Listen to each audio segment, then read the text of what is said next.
Hey, welcome back. I'm glad you made it. You caught me cleaning my living room. If you're new, my name's Jen.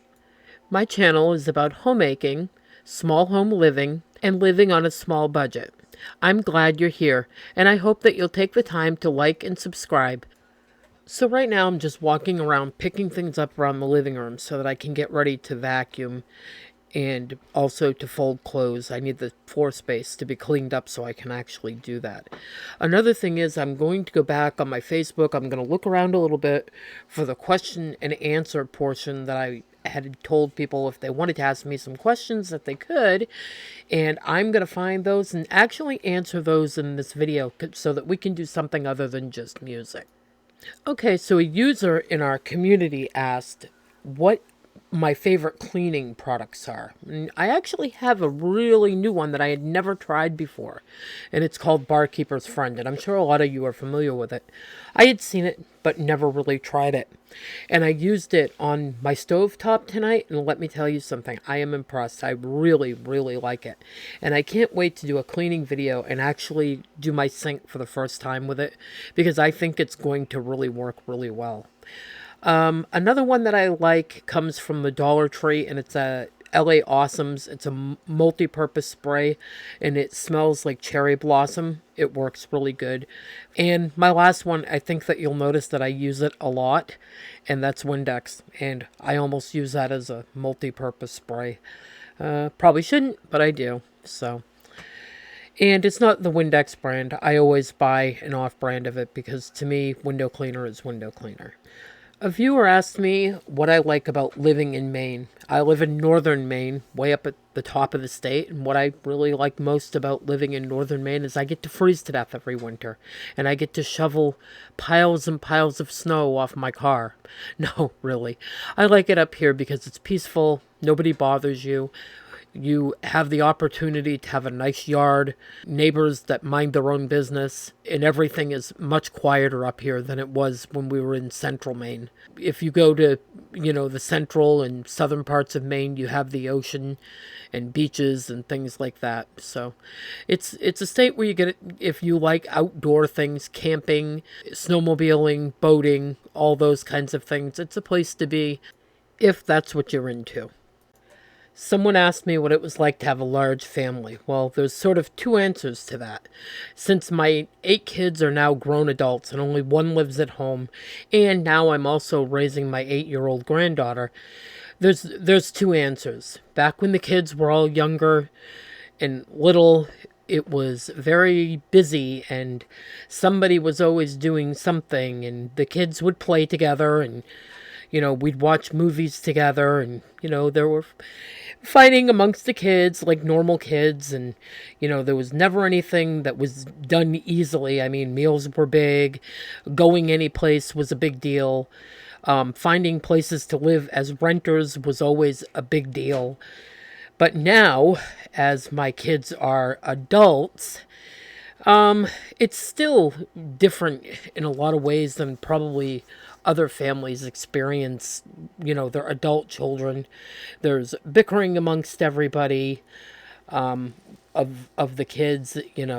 They all have very different personalities, and that as adults has really come through, and some of them honestly like each other better than they like other ones of their siblings. So, and I think that's pretty normal amongst big families, because my mother's family was a big family, and really throughout that family it was the same exact way.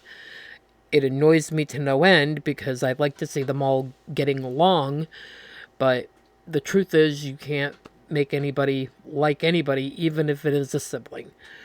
And now for me personally, in just raising one child, it's like I get to experience 2 different lifetimes.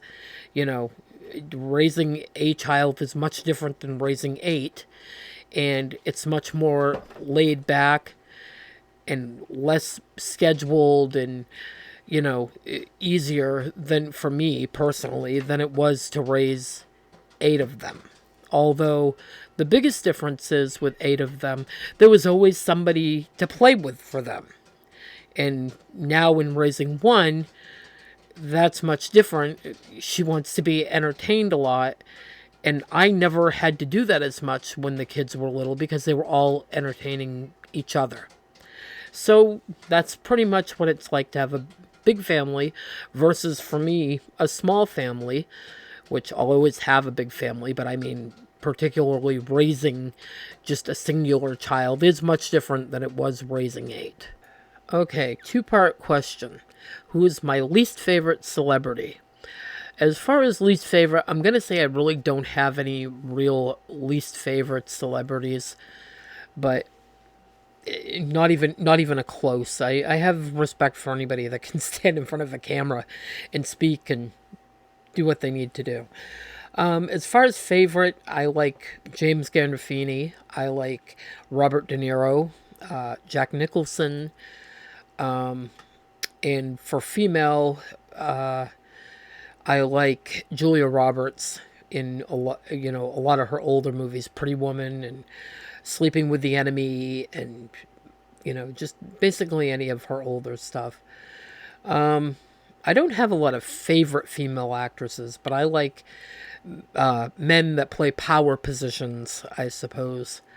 Michael Chiklis is another favorite of mine. He played Vic Mackey in The Shield, and he also plays on another show, Coyote, which is really good, where he plays he is a, why do I keep wanting to say bounty hunter? He's not a bounty hunter. He's a Border Patrol agent. Next question. Always interesting. How did you and your husband meet? Well, we met prior to the internet over a phone chat line called 1-900-FUN-1990. I found it in the back of one of my Teeny Bopper magazines and left a personal ad on there, and he was about the 87th person to call me. Last person. And he said to me, "I'm going to marry you." And I laughed at him. And lo and behold, 2 months later, we were married. And we've been married now for 32 years. You never know what fate's going to hand you. Another question was, what do I like the most about myself? I'd have to say that for myself, it would be my creativity, my way of thinking things through and figuring them out, and that I'm a kind and giving person. And the final question, do I have goals for this year? And if I do, what are they? Well, my goals for this year are to grow this channel the best that I can, and hopefully in the future, hopefully at the end of this year, to be able to monetize this channel to help bring in extra income, which would obviously be helpful, and really just to see it grow, because YouTube has always been something that I wanted to do, and it's becoming a passion. I love getting on here. I love seeing when people comment. It's interesting to me to learn so much about other people, and at the same time share my life with other people, and to record my life, later on down the road for my kids when they want to see me. All they got to do is go on to YouTube, and there I am. In fact, I know that my little granddaughter Amelia watches me at times, so I want to say to her, "Hey Amelia, Grammy misses you and loves you, and I'll see you soon, I hope." But yeah, my hope for this channel is honestly to just grow it and see what I can do with it. And that's the end of all of the questions that I got. But if you have more, you feel free to add them in the comments below. Ask anything you like, and I'll answer the best I can. So, back to the video, and I'm going to add in some music now.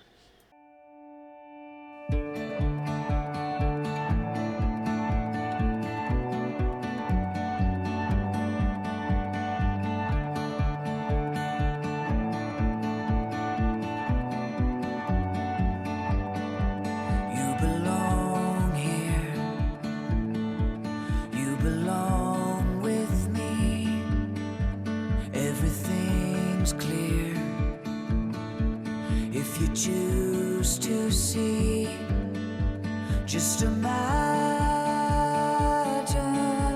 what our love could be. You belong here with me.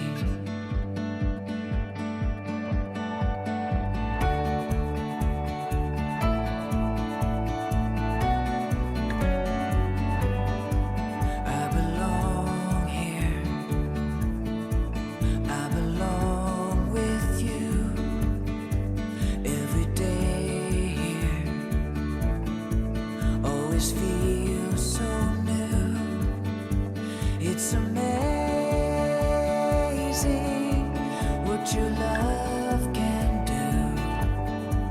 I belong here with you. So come home, come home. So come home to me. So come home, come home. So come home to me, home to me.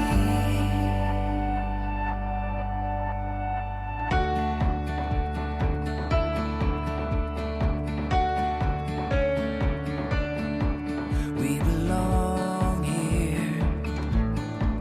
We belong together. Here's my heart, dear. You can keep forever. If you're wondering where your home should be, you belong here with me. So come home, come home. So come home to me. So come home, come home. So come home. Thank you all for watching, and I'll see you in the next one. Bye bye.